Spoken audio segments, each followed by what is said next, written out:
You ready? Yeah. Go. Hello everyone, and welcome to Digital Gurus Insights, where we're going to be going through topics with you guys.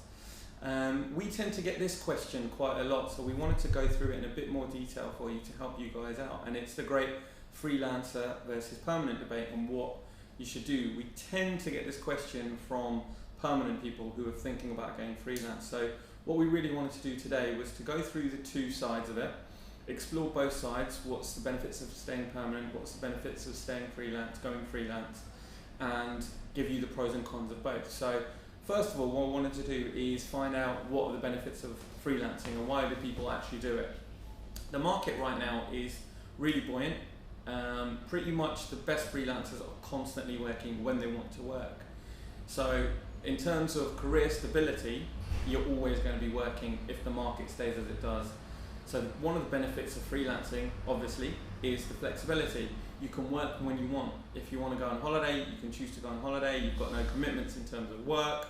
You also tend to do shorter hours purely because you're not invested in a project the same way a permanent member of staff is. There's no tight deadlines unless you're obviously brought in at the end of a project.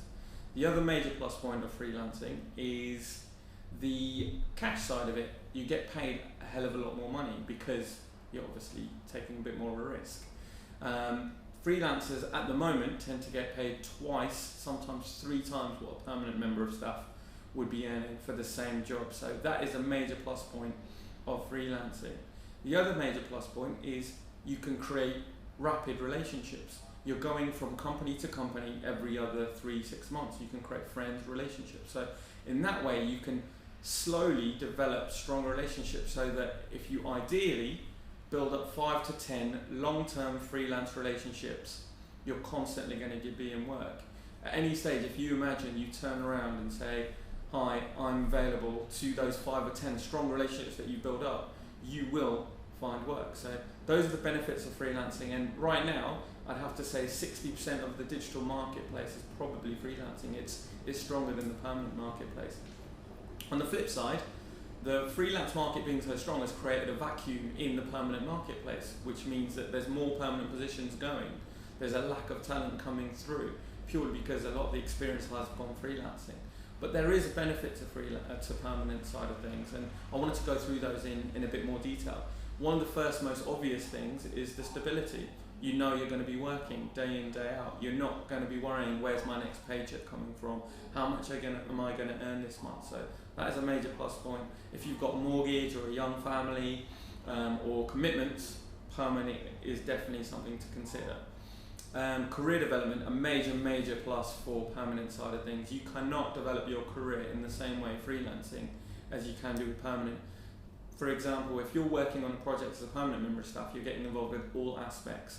You're getting involved with the client side, you're getting involved with the delivery, you're getting involved in the concepting at the early stage. You cannot do that as a freelancer. You're just brought in to put out fires as a freelancer essentially. So career development, if you're starting as a junior or midway, I'd say, look, work your way up, become more senior, and then if you really want to go freelancing, then do it. This is less so much these days, company benefits for permanent member of staff. There's a new law being brought in through the EU where freelancers also are now eligible for permanent members of company benefits. So less so much of a perk, but it is still a perk in the shorter term. The other thing with permanent is regular payments. With freelancing, you don't know when your agency or client-side company are going to pay you. Recruitment agencies are perfect for freelancers because if you go through a recruitment agency, you're guaranteed to get payment when they say. So if it's 1 week, 2 weeks, 3 weeks, 4 weeks, whatever it might be, you know when you're getting paid. Whereas if you're working directly for an agency or a company, you're going on their payroll, they don't tend to pay you on time, and we experience that as recruiters because obviously we're getting paid directly by the company, it's never on time. With a permanent member of staff, you're going to get paid either the last Friday of the month, or the middle of the month, or the first of the month. You know when you're getting paid. Major plus point. Friends and colleagues as well. When you're working permanent in a company, you're creating relationships, you're creating friends, you've got colleagues, you're creating an infrastructure. You simply cannot get that as a freelancer. So it's a major plus point.